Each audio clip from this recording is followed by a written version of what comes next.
everyone. Happy Sunday. Yes, I'm doing okay. Okay, I survived. From last week. So right when we finished last week, after the incident, I went and I watched the video because I wanted to see how did it look, and it didn't look like I got choked out. I watched it and I'm like, no, you didn't get choked out. I showed it to Hidon. He's like, you're lying. You didn't get choked out. I got choked out, you guys, and it was the kind where the lights went like this, and it opens right back up. The curtains close and they open. Now my eyes didn't even close because I remember I was right there. You like, even tapped. You I did. tapped, You did a little... and I was like, "Good job." But this was a very unique thing because this has never happened like that on camera. If you guys don't remember, go back and watch the video. It's there on the webinar page.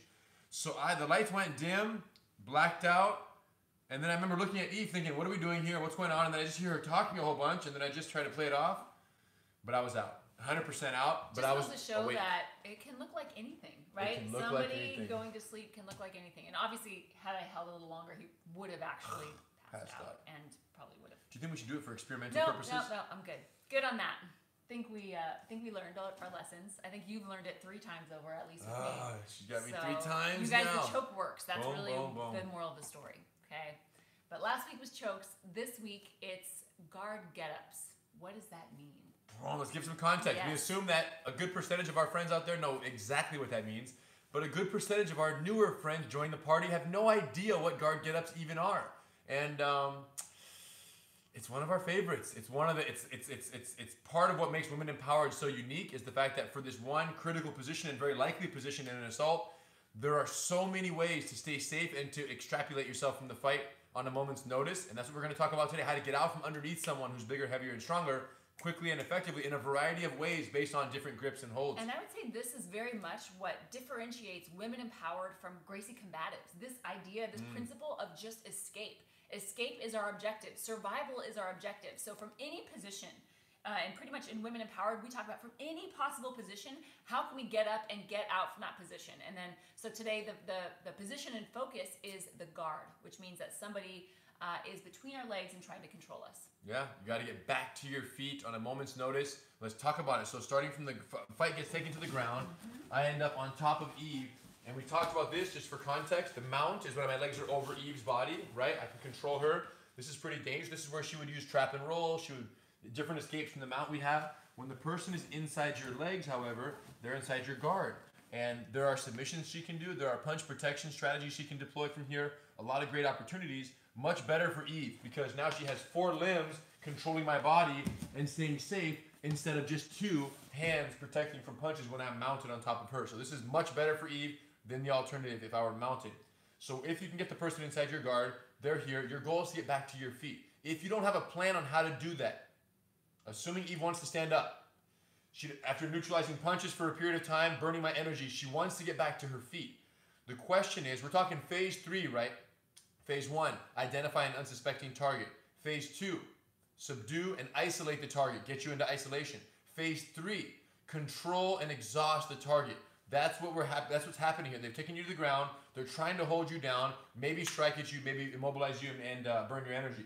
If you want to stand back up and you don't have a plan, let's just see how that might look. Sit up, sit up, sit up, sit up, sit up, sit up, sit up, freeze. Boom, they're getting punched. You're getting struck from here. She's trying to sit up or push me off. She's getting hit in the process. So it's very difficult to find the breathing room to sit up because, right, even though having your legs around my torso is an advantage from a punch protection, like a distance management perspective, because she can keep me close, when it comes time for her to actually sit up, it's actually annoying to have make her come on, stand up, stand up. It's just like I can move towards her. I'm constantly pushing her off balance because I'm inside her legs here. And that's actually a liability more than an asset if you just try to get up abruptly and without a technique or plan. So we're going to talk about the basic guard get up, some nice details. Then we're going to kind of increase the complexity based on different grips that this person might use, and we'll see several slices in that way. Start from here. Let's scoot back a little bit. Let's scoot back so we have more space. Here we go. Perfect. So basic guard get up. Check this out. You're all going to try this. Check it out. And then base get up. Excellent. Base. Okay, let's talk about it. Let's look at it. So from the guard position, as Henry said, if I just try to sit up, or if he's lower and I try pushing him off of me, now I'm having to use my physical strength, right? Which right now is pretty low. Haven't been working out much lately. Not going to be honest. I'll be honest.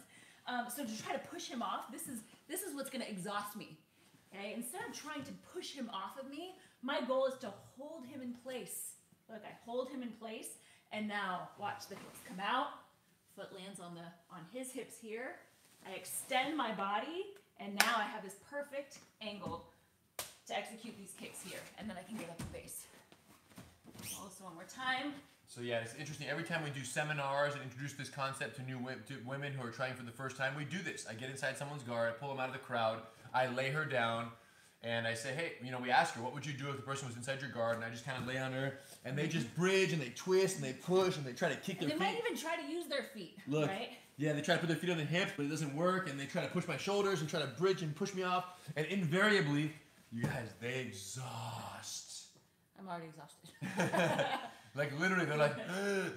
And then there's 200-300 women there, and it's like, all right, they're like cheering her on. Then another woman's like, I got an idea, and she lays down. She goes equally crazy. Everyone thinks of escape as a function of throwing the suspect off of you, right? It's not about getting yourself out. It's about getting him off. That's not it. Jiu-jitsu is to get yourself out without him even moving.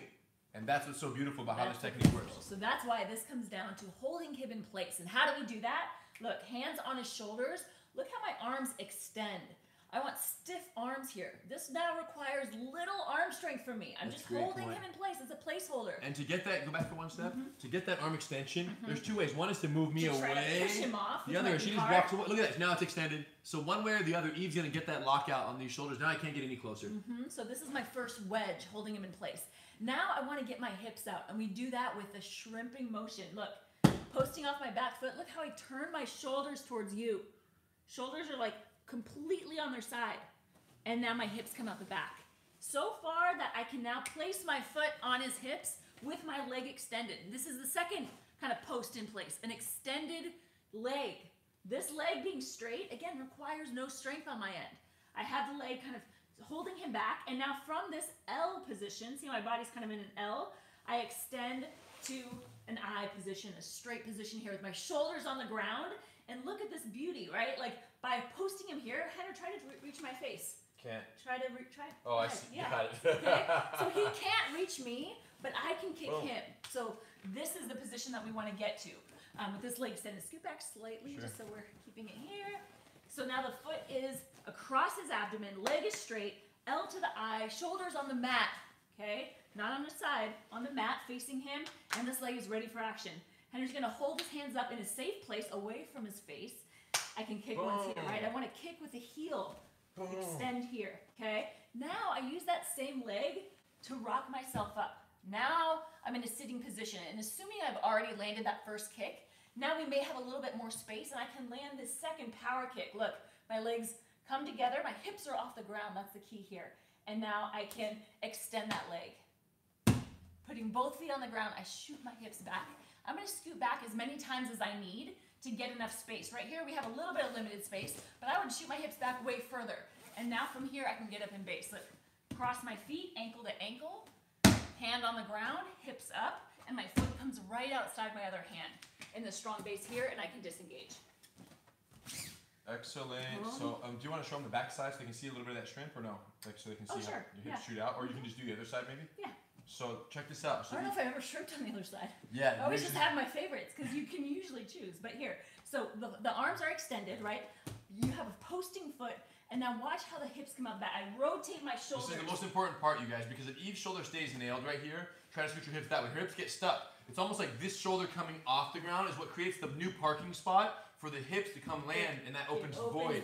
There's where her hips go. You have to turn those shoulders, so make sure you guys assist each other in that process. And look, you may have to shrimp 1, 2, 3 times to get this leg to this extended position. That's okay. Some people try to be polite. As long as you need. Try to be polite with this foot, and they barely put the heel like on the outer pelvis here. Don't do that, you guys. Put that foot front and center, right across the lower abdomen here. Don't be shy about this foot finding a home across their stomach, because they're going to come at you right here, and now she's going to straighten out. You should feel as bad guys. Put a little pressure, right? Because if this leg is bent, that's where you're going to feel. He's going to do this, and it's going to feel like I need a leg press him off. It shouldn't be the case. This leg should be so extended that as he comes forward, I can keep my distance very easily. Now from the L, look, I go to the I, shoulders on the ground. This one is retracted. We want to kick with the heel. The heel, okay, that's the first kick. Assuming that he's trying to reach us, boom, and we kick him in the face. Now, as I get a little bit of space after the first kick, I use this leg to pendulum kick myself up. Okay, rock myself up, hands are on the ground, and this kick is everything, right? Like, if your hips stay on the ground, you have very limited range of motion. But once my hips come off the ground, I have such a range of targets, right? So if Henner is close, right? If he's close, I can hit it here. Move even further back. Yeah. So from here, I can extend my body, right? I can rock my body forward and kick all the way out there. So that's why this kick and being able to move your body back and forth is so great. In terms of the power kick here, go ahead and do that one, please. You can even kick with this leg. It's very important to see how Eve's body's coiled. When she kicks, her hips come up, she extends fully. Look at this tabletop right here. This is very important, you guys. If you need practice on this, Fit Jitsu, you guys. Fit Jitsu, boom. They see how her hips shooting up is what gives the power of this piston firing out in the person's face versus the hip staying kind of flexed and the leg kicking up frantically. No, hip up, power that piston out, and if you need extra range, she's shifting on this. This is helping her go forward here. Look. Yeah. Keep doing it. Keep doing it. We're working out. We're working out. Yes. Yeah, feel that burn? Boom. Okay, boom. Okay, so you guys can practice that one drill that we do live. Come this way, slide towards me. I'm you sitting up and you kicking me back. Yeah. So she kicks. I put my hands like this. One. She scoots back. One other foot. Oh, got it. Boom. She backs up. Boom. She kicks. Boom. She backs up. She kicks. Boom, she backs up. So it's a great drill. If you guys want to do it, put your hands there. It's a great drill for you to do by yourself. If you don't have a partner, you can practice those kicks and those scoot backs, right? If scooting back through both of your hands feels awkward for whatever reason, you can place both hands to one side and kind of shoot your hips back. So you want to get distance here, that by any means necessary. Once you feel like you're at a safe distance to stand up, which would be, truthfully, Henner, scoot back a little bit more. Yeah. Here is like where I feel, I don't know if you guys can even still see me, but this is where I feel like, you know what, I can safely stand up here because it's not that as soon as I go to get up, he's going to lunge and grab my leg, right? It'll give me time where I can either do the standard get up or I can do what we call the jump back variation. Ankle to ankle, hands behind me, and now I drive back and I'm actually getting distance as I stand up, but I still land in base. Epic. And if you're ever scooting away, backing up, and the suspect does follow you, boom, let him have one, create that separation, then scoot again. Now once you have at least 2 arm length, 2 leg length distance, then she's safe to get up. So 2 leg lengths is what you want, not just one because they can grab you. So kick, scoot, scoot, up and base, all right? Don't be shy about those kicks, you guys. Let them have it and just be safe when you guys practice. Bad guys, don't put your hand right in front of your nose. You're gonna get, boom, you're gonna get blasted. So hold it far out front or to the side a little bit, right? They're gonna follow this, but in real life, we have one target. Let's try again. Let's do some other variations. Sure. So that's the standard variation. Assuming what's the kind of behavior for them, they're just kind of hanging their body weight over you, just kind of loosely trying to control you. Yep. Right? Should we go into the other variation we're gonna talk about? Falsy? Yes. Yeah, I think so. I'm trying to use code words here. Go. Okay, so this all looks very similar, right? So I place my hands on his shoulders, I use my foot to pivot, and I try to get my hips out. And it's not working. Let me try the other side. My hips are not getting out. So the idea of me holding them in place and shooting my hips out is not working. Sorry guys, I taught you this whole move doesn't even work. Okay, go home. No, just kidding. We've got an answer for you. So the reason why this doesn't work is because instead of just kind of loose control, Henner is specifically focused on controlling my hips. So as he controls my hips, it doesn't matter how I shrimp, I'm not getting out. Because Henner's bigger than me, and he's stronger than me, and he's controlling my hips. And if he wants to control my hips, he will. But here's what's interesting about this. This is exactly when somebody would try and go and try to do everything they possibly can until what happens? Exhaustion. Phase 3, control and exhaust. He is controlling me, and I am exhausting myself, right? I am becoming exhausted here. And then once I'm done, that's when he would take advantage and move on. So instead of fighting for our life, knowing that escape may not be an option, this is where we employ the false surrender. So I still try to get out, my hips aren't free, and then I take a deep breath. My hands are here, I give up. Please don't hurt me, I'll do whatever you want. Okay. Don't move, don't yell, don't say a word. No problem. All right, I'm gonna believe you this time. No! Boom! Boom! And then you know the rest. Because the question is this: how long am I going to hold on for dear life? There's an actual answer to that.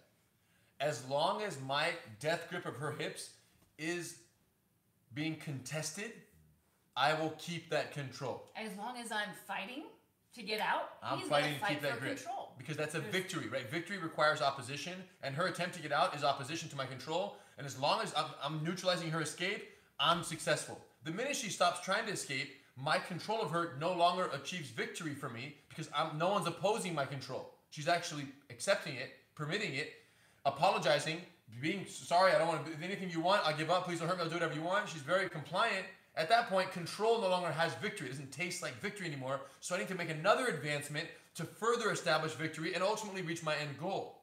So she robs me of that control victory. And in that advancement, that is when my window of escape arises. Yes, and that's what we're going to transition. see. Is that Henner can't be 100% focused on control and also advance the fight. And that is the belief that we have to have in order to use this principle and this concept, not just here in Women Empowered, but in jiu-jitsu for the rest of your life. The idea that if someone's 100% focused on control, they can't also advance the fight. So once they believe that they can't, that their control they've done their job controlling, and they go on to move on, that is going to be our window. So let's look at that again. And now that we understand that, see how this works. So I'm still going to try the guard get up. My hands are going on his shoulders. Maybe I walk myself back. I try to get my hips out, but he's so committed on control that it's not going to happen. Now, here's something else to notice. Again, he's not advancing the fight, which means what? He's not punching me. He's not choking me. He's not technically hurting me or advancing any further in terms of this violent interaction, right, or the aggression. So he's just controlling. And once I recognize that, that's when I come here. Now, the most important part about the false surrender is the physical surrender. So I'm here, my hands are ready, but they're not touching him. Take a deep breath. I give up. Please don't hurt me. I'll do whatever you want. Those are 3 specific things that we say because we know they address his desire for control over the situation. I give up, meaning I'm not going to fight.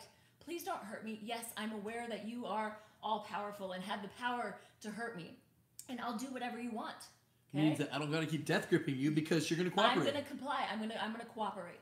And then once he believes that, both by the feeling and by what I'm saying, there's our window. The moment my hips are free, It's all about the hips being free. It's all about the hips. My hands are immediately go here, and now we can do our guard get up here. And everything else is the same. Kick, rock up, right? Kick again, extend, scoot our hips back, and get up in base. Okay, so this is probably the most, this is going to be the most important principle we talk about today, and we're going to hit it again.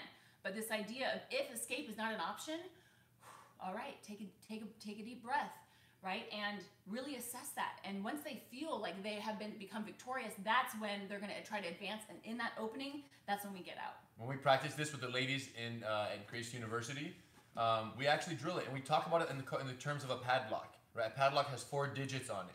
Let's just say a 4-digit lock. You have to get all 4 digits right to open the lock, right? So what we do is we say, ladies, top person, do not loosen up until all 4 numbers have been dialed. Meaning, what are the 4 numbers? The first number. I know. I want to see that figured out. Yes. The first number. The first number is the most important one. Which is, watch this. Eve was going to do 3, but not all 4. Watch. I give up. Please don't hurt me. I'll do whatever you want. I give up. Please don't hurt me. I'll do whatever you want. The lock doesn't open. Because she's saying the 3 things correctly, but she's missing the 4th or the 1st, depending on the order you want to call it in. I say first. Most important. Is that relaxation. Her body has to match her words, right? They may not even hear my words. Actions speak louder than words. So if you were to choose just relax and cooperate with your body, or fight wildly and cooperate with your words, I would prefer that you speak nothing, act everything, become cooperative and compliant with your body. That speaks much. That's almost the most important number on the padlock. Yeah. So don't neglect that one, even though it's the most counterintuitive, because no one wants to surrender their body, relax, when their life is in danger and they're being attacked. It's very difficult. But when no move is possible, no move is the best move. If you can't get out, any attempt to get out is counterproductive, other than the attempt or the technique of falsely surrendering, which will ultimately lead to a window of transition, which may give the opportunity for your escape. So this is the hardest one to practice, even though it's the easiest thing to do. Stop fighting, do nothing, and talk and cooperate. And I think that the other reason why this one's challenging, number one, because we're using our voice again, and we're saying things that we actually don't feel. You're lying. Right? And you're not a liar. You're not a liar. And to say, no, I'm not going to give up. I will not let this person think I'm going to give up. And remembering that this is not, it's called false surrender for a reason. This is a strategy Just like everything else, we have techniques. Like a shrimp drill technique, everything's. This is a technique. It's a strategy that we are using to basically force them to move on, which then will open up that window. We want to create that window for us. That's a great point. So if you see it as a strategy, you're much less likely to feel like, oh my God, I can't say the words. No, you're just playing the game. You're doing a trap and roll psychologically. Mm-hmm. Love that. It's good. So as the bad guy for this one, your goal is to trap their hips. And if you're a similar size, like if I were to do this on Henner, in order to control his hips, I might have to wrap my arms all the way around here. So like kind of legit, yeah, she's tight. Now he's, so now you can try. I can't shrimp. It's gonna be tough. And you should try. You should feel. You need to learn what it feels like to try a guard get up and fail. You need to know what that feels like. So don't just be like, oh, there is a fifth one. I can't get out. There is a fifth number. Go ahead. Watch this. Watch this. What? I'm trying. Okay. Please don't hurt me. I give up. I'll do whatever you want. I promise. You guys. It's the breathing, the fake exhaustive breathing. If you can do that one, because I'm not exhausted, but if you can fake exhaustion, they're gonna go, okay, she's exhausted, let's do this. So that's bonus points number 5. Yes, and then, I think that's all nice in theory. They will be exhausted, just so cute. Unless you dial in your guard. But the breathing actually is an important point. Like this is not just a matter of allowing him to think that we've given up. This is also where we regroup. And we do take a deep breath. This is the time to breathe and focus on what's the next window of opportunity. And if we're not clear-minded, if our mind is not clear, we won't even be able to identify it when it comes. So I would say breathing is a part of it, but don't fake it. Really let's make sure we practice this. So top person, hold the hips for real. I'm not medium, 100% locked down on the hip. They should not be able to shrimp. We want this person to feel what it feels like to actually be shrimp prevented. Once that happens, then go through the technique, stop, cough, relax, breathe. I give up, please don't hurt me, I'll do whatever you want. I give up, please don't hurt me, I'll do whatever you want. Okay? And then, once you guys drill that several times, then we're going to go into the... Wrist pin? I think so. I think so. Because everything we're learning right now, even if you do the false surrender, it's about immediate bracing of the shoulders and the confidence that gives you on the way out. Let's come back. Mm-hmm. So then there's this possibility. Look. Boom. Which is very inhibiting for 2 reasons. Number 1, she can't brace my shoulders and lock me into position. So that alone, she can't stop me from following her. Mm-hmm. Number 2 is, remember we talked about the actual shrimp, which is Eve turns on her side, and that sideways posture allows her hips to shoot out the back. That's very important, right? That scooting of the hips. Remember that? So if I pin her wrist, Eve can't turn her shoulders more than that, which means she cannot create the void necessary for her hips to shoot out the back. Mm-hmm. Okay, so let's check out what she's going to do. Wrist pin variation of the guard get up. Look. Boom. Boom. And now we're here. So good, you guys. Let's do it. So good. So from here, from the guard, he's pinning my wrist now. And it's going to be very challenging to just try to fight this. Now, we've seen a similar position before, those of you who've been with us every week, which was from the mount wrist pin. Now, what's the difference here? For the mount, we bumped our hips and we drove his hands down, and then we sat up, we hugged, we controlled, we trapped, and we rolled him off. Okay? Now, that all works because he was on top of our hips. But if we try that same thing here, look, I bump my hips, hands go down, nothing happens. I laugh at you. Yeah, pretty much nothing. Nothing goes, right? But it is similar in the sense of control that he has over my wrist. I can't fight it this way. So what do we want to do? We want to make his weight lessen his weight on our wrists. And I do that by using my legs. I wrap him around his torso as high as I can and watch the hip extension. Now look. Oh my gosh, okay? It's so dope. Now, so he has no pressure on my wrist here, right? Because I've extended his body back. Now watch the arms come over. Up and over, and now they clasp together. My hands are clasped together. This becomes my new post instead of on his shoulders. And look how my shoulders have now rotated. Now the foot can come off. Look, foot posts on the ground. I shrimp out as many times as I need. Foot lands on the hip. Okay, here's the tricky part. You go, how do I get my leg in here? How do I do this? You just open up your hands. Okay, your own hands are holding each other. So just open it up. And now look, here. Now bonus points, watch. From here to here. Now I've got his wrist. Oh, okay, no. Not necessary, but it's cool, right? Now I have double control.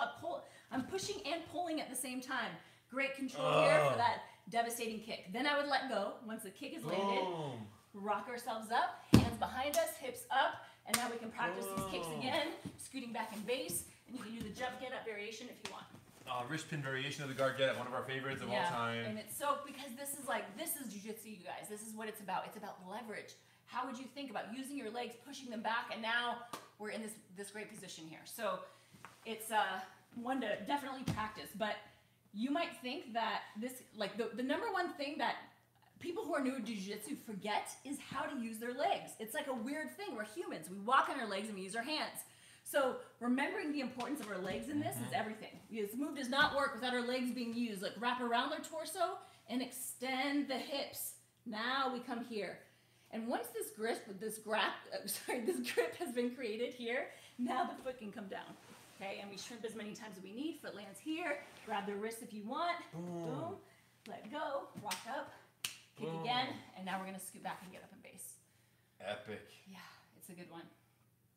And here's the other interesting thing I would say about wrist. Well, we talked about this last time. With wrist pins in general, it's another control.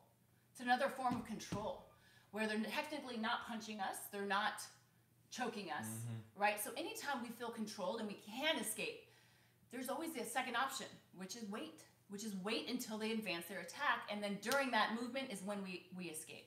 So there's always another option there when they're focused on controlling us. Epic. Choke variation? Yeah. So this next one is going to be the hardest for us to use in the moment, and it's the choke variation. Yeah, because naturally when you get choked, well, similarly to what Eve said about the wrist pin, your first instinct is to do the trap and roll where you bump and throw your hands down. When someone's choking you, your first instinct is going to be to grab the arm, trap their leg. Potentially, or your first instinct might just be to get these hands off my neck. Really, you know? Just to breathe. Just to try to get them off. Okay, so when that fails, we have a recommendation. Check this out. Boom. Boom. And we're out of there. And we're out. Beautiful. So choke variation is funny because it's the hardest one, but it's the easiest one.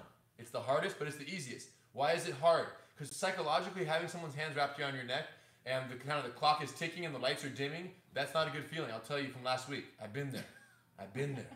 I speak from experience. Psychologically, it's tough like that. Then the other aspect is once your hands are on the neck and she's trying to get this off and she's doing that. Now what's crazy is the easiest one because her hips are completely free. The only one easier is a standard variation where I'm doing nothing. Right? Go back. That's the only one easier than that. But grabbing the neck is 10 times easier than even the wrist pin variation because literally you don't have to do anything but block my shoulders. Block. Shrimp, which I'm not stopping. And once she shrimps and her foot lands on my stomach, I can't hold her neck anymore. Now it's my entire body versus his 8 fingers. That's why this works. He's not going to be able to keep that grip. My whole body works against him to extend my body away. And now we've got the kicks and the rest of it. Let's go back. So there's one difference here that you'll see from the standard variation. And it's this kind of cross brace that we do on their body. Instead of just posting on their shoulders, here where I almost feel like I'm kind of pinning my own shoulders into the mat, and it's hard for me to get that rotation. Now we can come across. So I block his shoulder / armpit, and this one can go on the knee if you can reach it. The whole goal is that I'm rotating my body and now getting a brace here.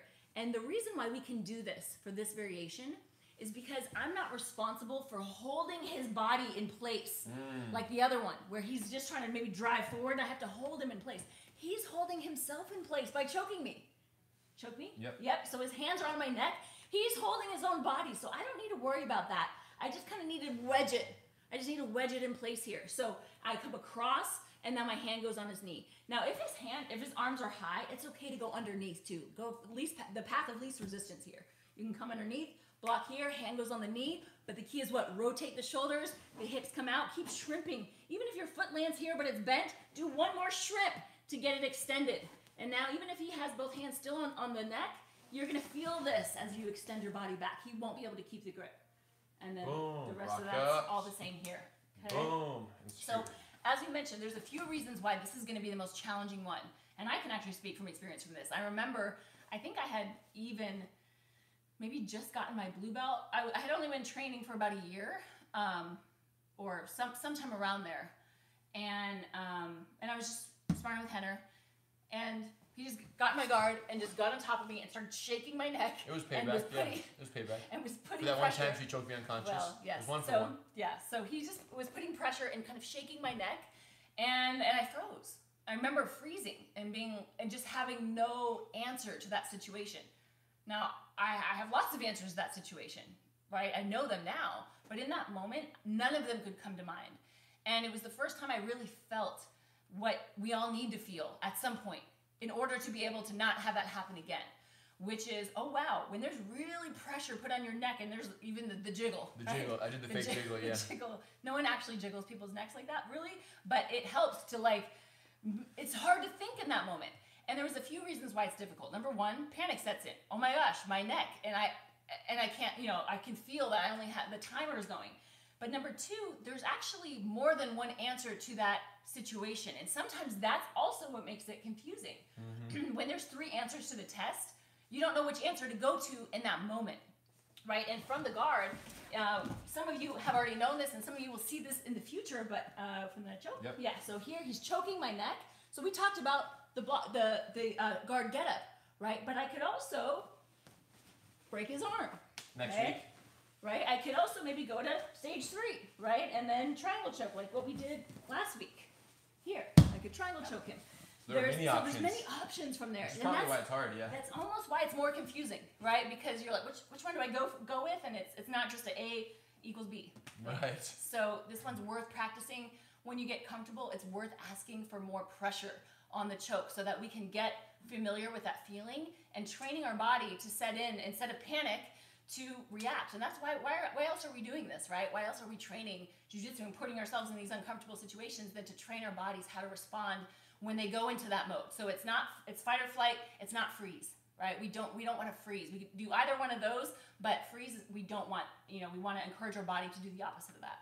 You want to show them one more heavy chest, or would you like to do a combination drill where we include all of these put together? Yeah, I think we could do maybe heavy chest as well, because it kind of incorporates some of the same elements as the Check it wrist out, pin. you guys. Yeah, absolutely does. So you have a suspect on top of you now. Instead of wrist pin or choke, they're just a little heavier on your body. They're just closer and lower here, which makes it harder for Eve to get her wedges on my shoulders. I'm so close, and it's going to be a little more difficult. So check out what she can. And I'm not necessarily holding her hips. You see, so It's called heavy chest because his chest is kind of putting weight on my chest here. So he's just kind of holding his weight. Now, and anytime someone's in our guard, we're going to see this in future classes, but we always want to be what we call stage 1, which basically means I'm controlling his head, controlling his arm, and my legs are around his body, keeping closeness. Okay, so even though this is great, now he's putting additional pressure, and I might be feeling suffocated. And I might actually need to escape this because he's putting a lot of weight on me here. So this is the heavy chest variation, using the legs again. Watch. Extend the body back, and now we're here. And now the rest, you know the deal here. Kick again, scoot back, get up in base. Okay. Coming in. If you have any questions, you guys let us know. Evandro's right here. He's got you guys. So from here, yeah. So the idea is that I'm using my legs again. Now, if my legs are low on his hips and I extend, it's not going to do much, right? And I might even just kind of slide down. So what we want to do is walk our legs as high on their torso as possible. Now what I'm doing is squeezing my knees in, and now I'm extending his body. Look, I'm not even using my hands right now, right? Just so you can see, this is all legs. It's pinching his waist and pushing him back. But I can't hold this forever, right? So now watch that. Now the wedges come in. And once the wedges are extended, now I have a placeholder for his body. And now I can let go of the legs and use them to shrimp. Look, I'm holding his weight up here. Because their arms are locked. Right, because they're locked out. So from here, I can now shrimp out.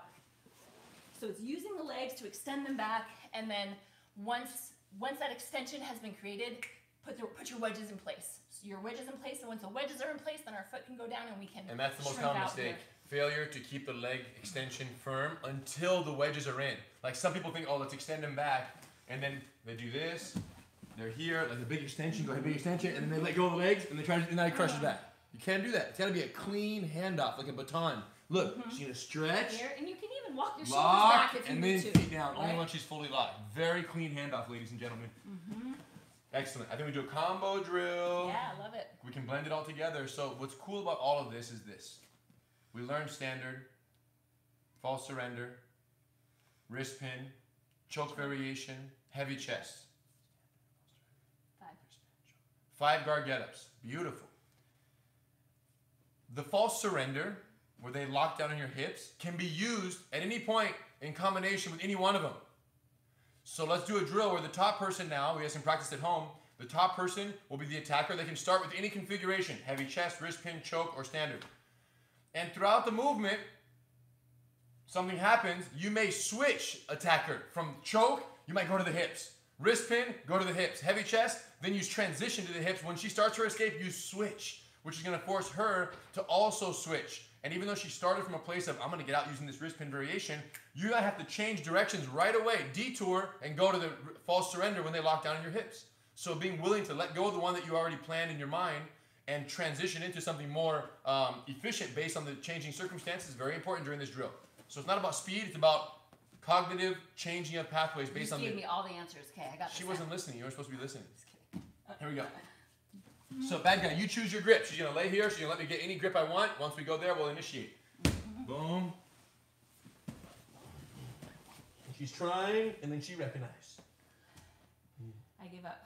Please don't hurt me. I'll do whatever you want. That was a little quick on the give. I feel like you have more in you, but based on your sincerity and deep breaths, I'm gonna believe that. Hey, what are you doing?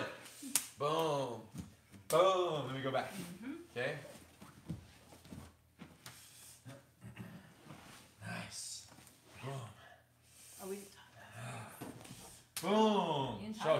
Yeah, so if what? you grab, what just happened? You grabbed both my legs, so I couldn't kick. I stuffed her ankles right But here. lucky for me, I have 4 weapons at my disposal. Not just these 2. These are my favorite ones, but I got backup, okay? Which is my super slap here. So I can come in, go straight for the ear. And when he defends himself, he lets go of my wrist. And now, Boom. if he lets go of the ankle, then I can use the kick. So as a general rule, if they grab 2 ankles, slap them in the ear as hard as you can. After the slap, when they recover and they block, you kick with the leg on the same side as the slap. So you go blast. You kick with the leg that they let go. Go ahead. Yes. Boom, that's right. So whatever hand let go, you kick on the same side that they release your ankle, you blast them, but always follow that slap with a kick. Because slaps are distractions, but not separators. Right? She can slap me, boom, they start scooting away. I can still dive at her right here, boom. Yeah. You see? So after the slap, go ahead, you go slap, now the push kick. Boom! And side note, if he's ever a little too close, and you feel like trying to kick me in the face, it'd be awkward. So instead, push my chest, watch, and just back him up, boom!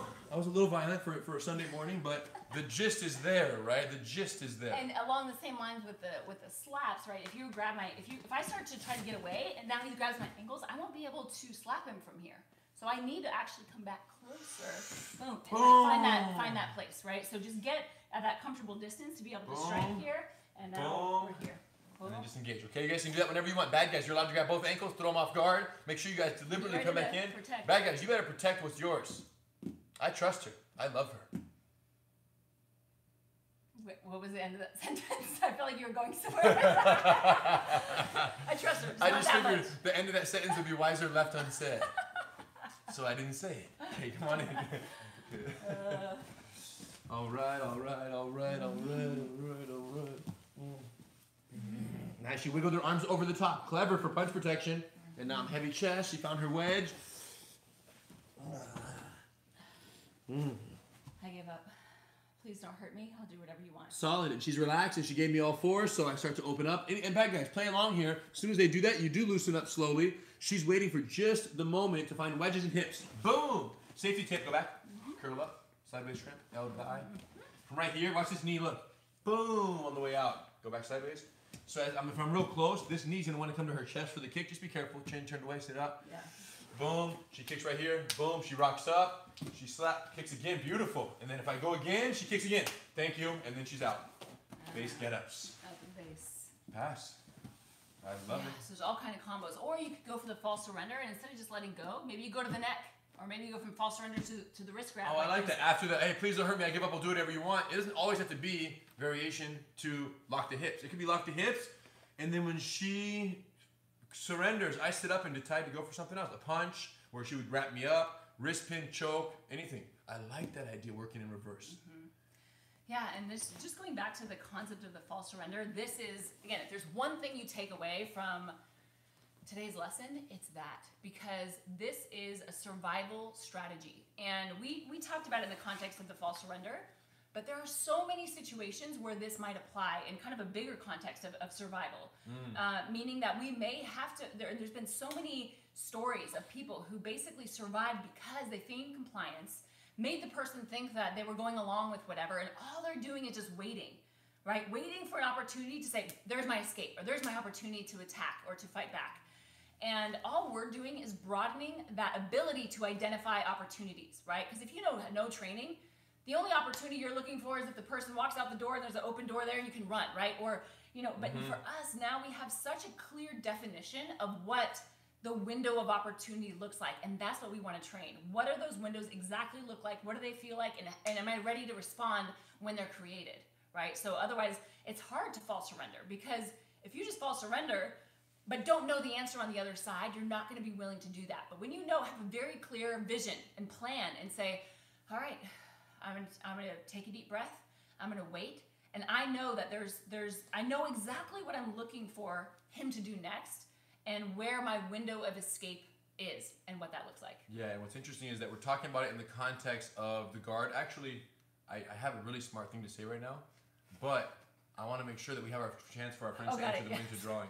So don't forget that. Hold on, let me make sure I remember what it's going to say. Well, it's really good. You can get both of those. Okay. It's really good. Okay, guard to the world. Guard to the world is what. That's what I need to remember. Remind him. Okay. So you guys, we're giving away quick flip, dry flips today. Woo! So you guys need to enter your CTC, where you're training at, and your rank. I want to know your belt rank this time. What CTC, your belt rank, and what color, black or camo. So belt rank is stripes, 1 stripe, 2 stripe, no stripe, white belt, just started training, whatever it is. We don't care about your rank. We just want to know what it is. And pink belt, if you graduated already, we'd love to hear about it. So tell us where you are in Women Empowered, which CTC. And then if you guys haven't seen this before, let me put this on. It's so cool, you guys. These are the dry flip rain jackets. Now, right now, it's beautiful outside, but it was raining last week, and I used it. It's so efficient. So this is waterproof on the outside, waterproof zippers. Look at this.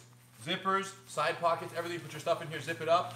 Put this on, go outside. It's meant to layer up, so you can put a hoodie under here if it's cold. Get out there and have fun in the rain, right? And then it stops raining. What do you do with your wet rain jacket when it stops raining? Think about that. You probably do this. You're entering your names, your rank, your CTC right now, you guys, and which size you need. Chances are extra small, small. These are unisex sizing, and they fit a little large. So I wear a men's large. So I think I'm a small. I think you do it. Yeah, we don't have yours here. We can do a small for Eve, extra small for you guys. We have them all the way down to extra small. But nonetheless, check this out. So you have a wet jacket now, and it's not raining anymore. Normally, what do you do with that? You probably go, now the wetness is all over your body, and you're like, I wish I would have left it in the car. Now you're lugging it around Disneyland when coronavirus clears. But look, not with quick flip. Watch this. Let that rain fly right off. All the droplets just slow motion. And then look, you hold it upside down. Look at the inside, you guys. This is the secret. Inside you see this, outside you see nothing. Inside you feel nothing. But I'm going to put my hand inside. It's going to feel magical, but I'm going to do it slowly to make sure you guys know there's no sleight of hand. Look, I go in, one grab. Look, look, look, look. Gone is your favorite rain jacket. Look, look. And out comes your dry flip backpack. The crazy part is the interior portion is waterproof, so the wetness of the jacket will not permeate onto my back. But the exterior of the backpack is breathable nylon so that it's airing out. It's not trapped in there. And you got your hidden pocket for wallet, keys, and cell phone on the interior, so it's protected. And when this goes on, best of all, if it's high intensity activity, aka, run, bike, hike, parkour, jiu-jitsu, look, you can tighten up the straps. Now you can pull guard, and in fact, you actually have a built-in mat to be able to work your triangles from and do that, and you're not going to get scuffed up. So this doubles as a portable grappling mat for when you pull guard in a street fight. Okay, and then when you're done, you just pop these locks, and the rain comes back, and you're good to go. So you're entering your names right now. Evandro's checking some over there. We're gonna come choose the winner. Look, when the rain comes back, you reach in, one pull, and you're back to your jacket. Dry flip 2.0, camo or black. You guys let us know what you need on that and what size, and your rank and your CTC. But what I was gonna, while you're entering, I want to tell you guys this. We talk about false surrender, which is the crux of today's lesson in terms of guard get-ups, and one of the most important concepts in the context of the guard. But friends, Eve mentioned it briefly throughout the lesson today. It's so much bigger than the guard. False surrendering is so much bigger than the guard. The amount of times when I spar with Evandro or Hidon or other, Alex and Sam and the crew back home, the amount of times in a regular 5-minute sparring session that I surrender could be a dozen times in 5 minutes, where I arrive in a position where I have no move right now.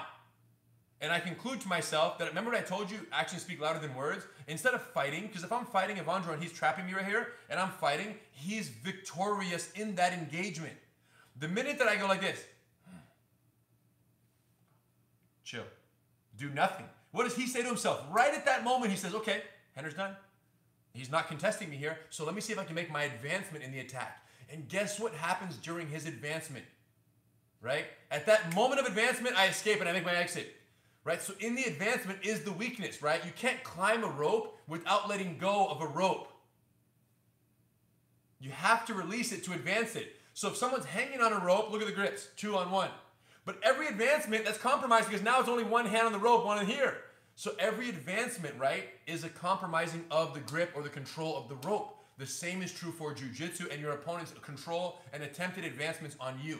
The problem is, unless you believe this, like Yves said, that on the other side of falsely cooperating is your window of escape, you'll never falsely cooperate and you'll burn energy, you'll exhaust, you'll deplete so rapidly that then you'll fully exhaust, you have nothing left, and then they will be able to advance, but not strategically based on your permission. They'll advance based on your exhaustion. You have nothing to stop them with. So what you're saying is this is not a women empowered move. This is not, we're not teaching you this because we're women doing this and women need to falsely surrender. This is a principle of jiu-jitsu that actually, I think, women are gonna learn this faster than anybody on the normal path to jiu-jitsu because this is not taught this early on. It's not taught this right? early in this Even in effective combatives, there's no talk of like, hey, just give up. And then when no, sometimes you don't learn that until you have to, and you know, basically lose a bunch of time. Yeah, so that's an important distinction also, right? Women empowered. There aren't women empowered moves and then jiu-jitsu moves, right? Women empowered, all women empowered is a distillation of the 20 lessons, the 20 techniques of all of jiu-jitsu. It's, what are the 20 techniques of jiu-jitsu that all women need the most right now? Gracie Combatives is the co-ed equivalent, but Women Empowered is that for, hey, if you need 20 techniques in the next 6 months, and you're gonna get attacked on the 6th month to the day, what do we need to spend our time on right now? That's all it is. It's just pulling and creating its own program for what we want you to focus on, but it's not a different martial art or even different techniques. Everything Women Empowered is 100% Gracie Jiu-Jitsu, both in principle and in alavanca or leverage application throughout the fight. All right? So let's choose a winner over there. Yves, tell them about some of the stories from our students in terms of real life use and application of this at the car, at the grocery store, in the house, in the living room, and that guy came in the one door and went out the other, and like that was crazy for one of our students. Yes. I don't know if that's a principle of this. It's not a principle at all. It's just a survival. It's just got it. Assertive set of boundaries. It's just life. Yeah, I think that has more to do with boundary setting, which is we'll do a whole nother talk on that soon about the stop block frame. But really, yeah, what we find is that the number of stories that come back to us, and really the indicator that this program is successful is not necessarily how many women go out there and end up using the physical techniques, right? Or that someone, ended up actually physically attacking them and they used it and it worked. To us, the indicator of success of the Women Empowered program is the number of things that were preemptively done and the number of principles that were applied, that were learned. And one of the most important principles is just learning how to, number one, assess a threat as it's coming, and to be able to set a boundary and to say, to somebody, hey, back up, or recognizing it, and then being, having that verbal assertiveness, and knowing that our students are now more willing than ever to be able to do that has been the indicator of success of what Women Empowered is offering. And those are the most common stories that we have, is women that tell us, hey, I was here and this guy, approached me, and one I'm thinking of specifically was a student of ours who was in her front driveway, and she was with her child. And there was a guy who had kind of parked across the street, and she noticed some certain things about him that seemed interesting, which was kind of like a rundown car, but he was wearing a suit, kind of a fancy suit, and then starts kind of just looking around and starts walking up, and her son's in the car. And then as he comes closer, at first her, natural instinct was like, does he need help? Is he lost? Does he need directions? And then, her instincts kicked in, and she felt like, this person, I don't know him, and I don't know why he's walking towards me, especially because he had 2 male neighbors 2 houses down that if he needed help, he could have asked them. And he did. He approached her, and she said, look, back up, I don't want you coming any closer. And she asserted herself. And, at first he was a little bit kind of thrown off, and she's like, if you need something, go ask them. And there was, 2 men down the street, and she said her male neighbors couldn't see her because she was on the other side of her car, but she was very clear, and she, asserted herself verbally so quickly and at a distance that was safe. And he kind of went off and then got back in his car and left. And what was what she was so happy about was the fact that her son actually watched that happen.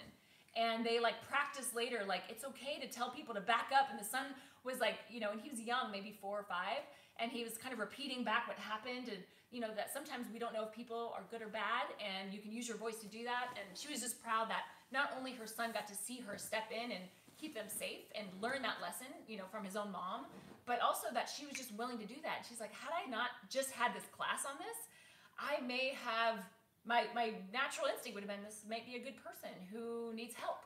And instead she listened to her gut. And awesome. She's one of the nicest women in the world, and she's so soft-spoken and so kind and such a loving spirit that it was, you know, I think she even shocked herself. Right. How she was able to bring that out and set a boundary that just is not her nature initially. And I think she recognized that, and everyone was so proud, and we were so stoked for her. And yeah, listen, the best fights are the ones that are avoided, right? Like we don't want to hear about, I mean, we want to hear about everything, but the best news isn't, oh, I took this guy down and I broke him and I did this and then I choked him and I did this technique. We'd rather hear, he walked up and I told him from far away, right? That's the best news possible. Women-empowered success is not measured by the number of people that get choked out. It's measured by the number of fights that are avoided by women setting those early boundaries that are oftentimes challenging to do. And I think that once you're willing to accept what the worst case scenario could look like, and you have a plan even for that, if you're on the ground and someone's in between your legs and their hands are on your neck, when you know, like, even the worst case scenario, I have a plan, you're more willing to even identify potential threats. Yeah. Because otherwise it's like, it's a scary You thought. don't want to think about it, yeah. Yeah, if the threat's coming, you're like, I don't even want to admit to myself that that's a potential threat because I have no plan for this. But once you have the plans, now you can assess them and just for what they are instead of what you want them to be. How interesting that, like, exploring the dangers of a fight and the possibilities of the choke and the grip, but also the solutions, but really getting into the science of techniques and positions and body and control, what works and what doesn't, how just doing that